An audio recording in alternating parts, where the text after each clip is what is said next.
wana Simba wana panic kwamba kuna mchezaji ambaye ana mess up kwenye club. Simba hii ambayo mnasema mnaitengeneza, wewe kama shabiki na mwanachama wa Simba, bado mnaona mko kwenye mbio za ubingwa msimu huu?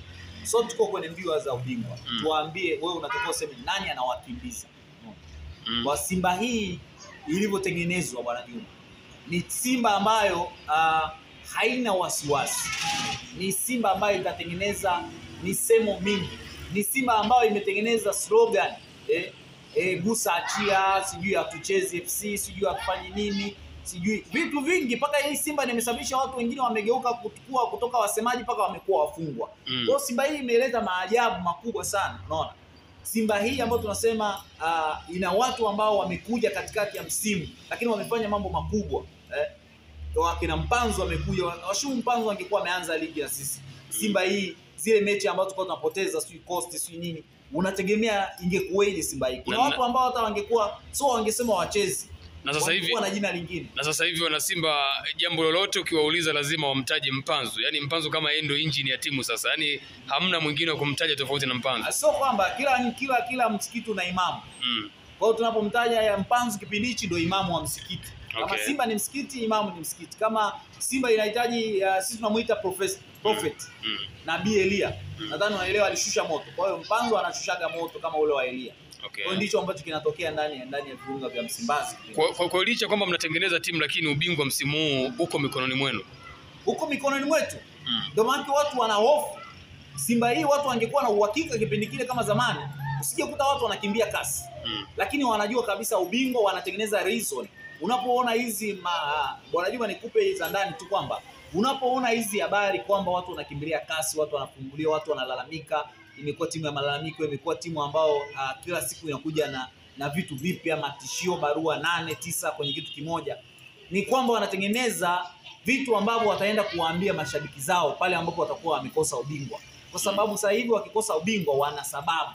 Wanasema kwamba watamuuliza kwamba rais wao kwamba ilichotokea tukakosa ubingwa ni nini. Atasema Simba wakuja kucheza siku ile tulikuwa tumepanga na tulikuwa tumeshalipa kabisa hela ya wataalamu.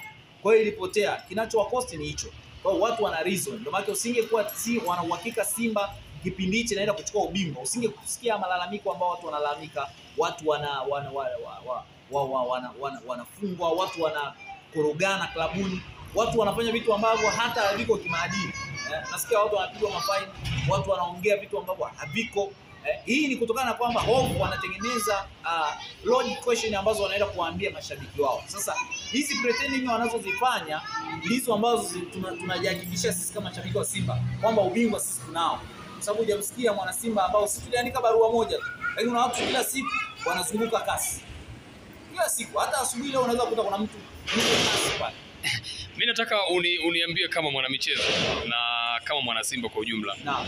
Yanga unazungumziaje?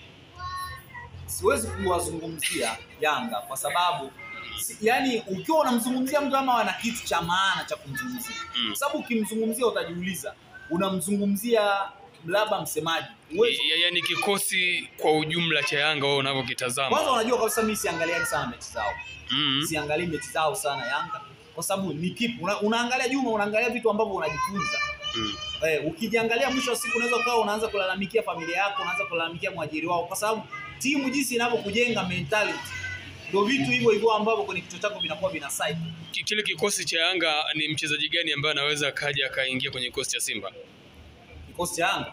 Kwa unavyowafahamu wale wachezaji wa Yanga, nani ambaye anaweza kaingia kwenye kikosi cha Simba? Juma, kabla kuniuliza ile swali, jiulize Simba imeshatoaga mchezaji gani miaka huko. Miaka hii karibuni 10. Niambie Simba imechukua mchezaji gani wa Yanga? Yanga imechukua ubingwa miaka 3. Kwa kusema kwamba ilikuwa na kikosi kizuri, sio? Ilikuwa na kikosi ambacho kilikuwa kina ushindani. Wewe ulikuwa unakionaje? Tukiwa tunazungumzia Yanga ili perform, lazima ambavyo Simba iwe na weakness.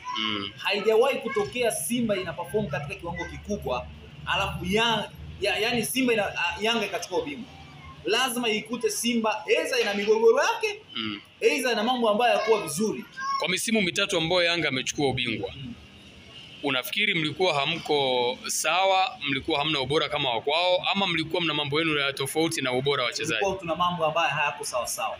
Kama lakini Simba Management aina ya wachezaji. Wewe ukikaa hivi tu unajua unaponiuliza swali kama ile Juma unanikumbusha Jobe. Pa Omar Jobe. Unanikumbusha Jobe. Ambao Simba kwa miaka kama 3-4 alikuwa tujafikia, tulikuwa tumeshaondoka huko aina ya kusajili wachezaji kama hao. Jobe kwani alikuwa ni mtu namna gani?